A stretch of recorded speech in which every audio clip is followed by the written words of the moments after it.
Gaddar film అవార్డులను CM Revanth Reddy ప్రభుత్వం ప్రతిష్ఠాత్మకంగా మొదలెట్టింది. గతంలో ఉమ్మడి ఏపీలో నంది అవార్డులు ఇచ్చేవాళ్లు. కానీ రాష్ట్ర విభజన తర్వాత తెలంగాణలో అవార్డులు ఊసే లేకుండా పోయింది. మళ్లీ ఇన్నాళ్లకు కాంగ్రెస్ ప్రభుత్వం దివంగత ప్రజా గాయకుడు గద్దర్ పేరుతో అవార్డులు అందిస్తోంది. తెలంగాణ గద్దర్ ఫిల్మ్ అవార్డులు 2024కు గాను అల్లు అర్జున్ ఉత్తమ నటుడు పురస్కారాన్ని అందుకున్నారు. పుష్ప 2 సినిమాలో ఆయన యాక్టింగ్ ఈ అవార్డు దక్కింది. శనివారం జరిగిన అవార్డు ప్రదానోత్సవ కార్యక్రమానికి అల్లు అర్జున్ స్వయంగా హాజరై అవార్డు అందుకున్నారు. ముఖ్యమంత్రి రేవంత్ రెడ్డి చేతుల మీదుగా పురస్కారాన్ని తీసుకున్నారు.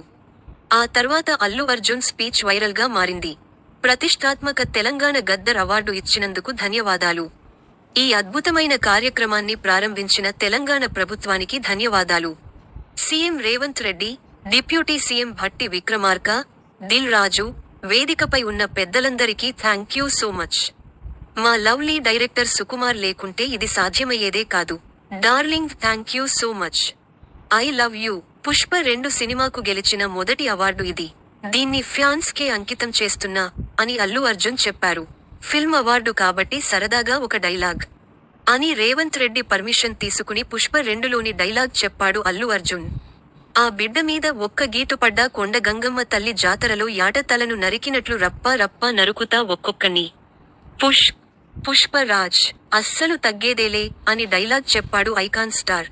ఇప్పుడీ వీడియో తెగ వైరల్ అవుతోంది. అప్పుడు విమర్శలు పుష్ప 2 రిలీజ్ సందర్భంగా సంధ్య థియేటర్ దగ్గర తొక్కిసలాటలో ఓ మహిళ మరణించిన సంగతి తెలిసిందే. దీంతో అల్లు అర్జున్ పై తీవ్ర విమర్శలు వచ్చాయి. అసెంబ్లీ వేదికగా సీఎం రేవంత్ రెడ్డి కూడా అల్లు అర్జున్ను విమర్శించారు. బయట పరిస్థితి బాలేదని చెప్పినా లోపల సినిమా చూస్తూ కూర్చున్నారని, ఇప్పటివరకు బాధిత కుటుంబాన్ని కలవలేదని అల్లు అర్జున్ పై రేవంత్ ఫైర్ అయిన సంగతి తెలిసిందే. ఇప్పుడు అదే రేవంత్ చేతుల మీదుగా అల్లు అర్జున్ అవార్డు తీసుకోవడమే కాకుండా డైలాగ్ కూడా చెప్పడంతో ఫ్యాన్స్ ఫుల్ జోరు మీదున్నారు. వీడియోలు తెగ షేర్ చేస్తున్నారు.